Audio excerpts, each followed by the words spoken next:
कई बार ऐसा होता है कि परिवार में अगर कुछ लोग आपका सपोर्ट सिस्टम बने रहते हैं तो वहीं कुछ सदस्य आपकी अक्सर आलोचना भी करते रहते हैं। कई बार ऐसे लोगों में आपके शिक्षक, दूर के रिश्तेदार, दोस्त, भाई बहन और माता पिता भी शामिल होते हैं। ये सारे रिश्ते इतने नाजुक होते हैं कि आप उस आलोचना का जवाब नहीं दे पाते, क्योंकि इससे या तो रिश्ते में खटास आ जाएगी या फिर आपको बदतमीज समझा जाएगा। जिनकी आदत है आलोचना करने की, वो तो करेंगे ही, और क्योंकि वो आपके अपने हैं तो आप उनसे दूरी भी नहीं बना सकते। ऐसी परिस्थिति में आपका संवेदनशील मन पिस जाता है और आप में गुस्सा, चिड़चिड़ापन, तनाव जैसी नकारात्मक भावनाएं घर कर लेती हैं।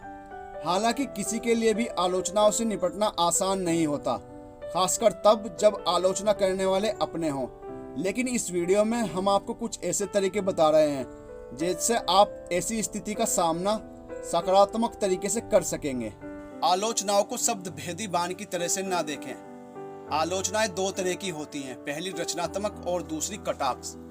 कई बार आपके अपने आप में कुछ कमियां देखते हैं और उसे देखते हुए ही सुधार करने के लिए आपसे कुछ कटु शब्द कह देते हैं।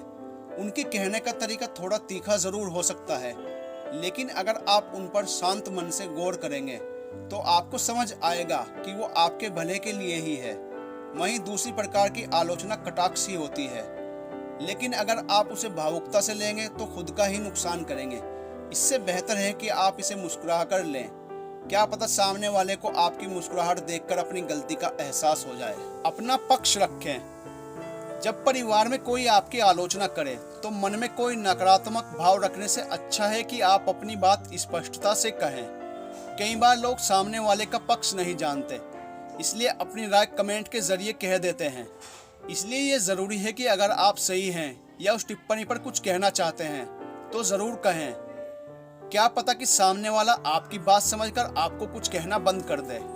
अपनी खूबियों को पहचानें। अगर आपको पता है कि सामने वाला आपको नीचा दिखाने के लिए आपकी आलोचना कर रहा है तो उससे आहत होने की बजाय अपनी काबिलियत को समझें।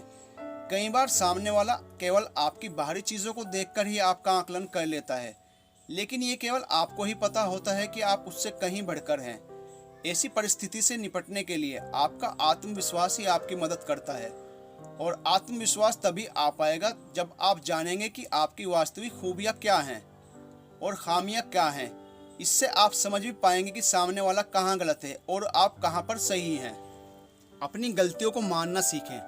माता पिता अक्सर आपकी गलतियों के लिए आपकी आलोचना करते हैं, और क्योंकि वो माता पिता हैं तो उनकी आलोचना से आपको सबसे ज़्यादा दुख पहुंचता है। लेकिन हर बार गलती उनकी नहीं होती, बल्कि कई बार हम अपनी कमियों और गलतियों से उन्हें चोट पहुंचाते हैं। इसलिए ये ज़रूरी है कि आप अपनी गलती मानें और उसे सुधारने की कोशिश करें। अगर तब भी उनका व्यवहार न बदले तो उनको बिठाकर अपनी गलती छुपाने का कारण और अपनी वर्तमान मनोदशा समझाएं। उन्हें अपना दुश्मन समझने से बेहतर है कि चीज़ों को सुधारने की कोशिश करें, और अगर तब भी चीज़ें मन मुताबिक न हों तो उनकी बातों को दिल से न लगाएं। वो भले ही नासमझी में ऐसा कर रहे हों, लेकिन उनसे अधिक आपका अच्छा कोई नहीं सोच सकता। अगर आपको अपनी तारीफ सुनना पसंद है तो आलोचना सुनने की भी आदत डालें। कई बार ऐसा होता है कि हम अपनी तारीफ तो खुले मन से सुन लेते हैं, लेकिन अपनी आलोचना नहीं सुन पाते। हमें लगता है कि हम में कोई कमी ही नहीं है, और अगर है भी तो इसे कहने की क्या ज़रूरत है। आपका यह व्यवहार नकारात्मक है, क्योंकि अगर सामने वाला आपकी तारीफ और आलोचना दोनों करता है तो साफ है कि उसकी मंशा खराब नहीं है। वो बस आपको आपकी कमियां बताना चाहता है, जिससे आपको सकारात्मकता से लेना चाहिए और उस पर काम करना चाहिए। आलोचनाओं को संभाल पाना सबके लिए आसान नहीं होता, लेकिन जब आप इसे सकारात्मक तरीके से लेते हैं तो यह आपको आपकी कमियों को देखने और समझने का मौका देती है। इसे कभी भी पर्सनली न लें और न ही उन आलोचनाओं को सुनकर हतोत्साहित हों। हमेशा अपनी मन की शांति को महत्व दें और हर आलोचना पर ध्यान न दें। वो लोग जो आपके जीवन में अहम भूमिका निभाते हैं और आपका हित चाहते हैं, केवल उनकी आलोचना ही आपके लिए मायने रखनी चाहिए। हालांकि ऐसी स्थिति से निपटने का सबसे अच्छा तरीका होता है कि आप सफल हों और अपनी सफलता से उन लोगों को जवाब दें जो आपकी आलोचना करते थे।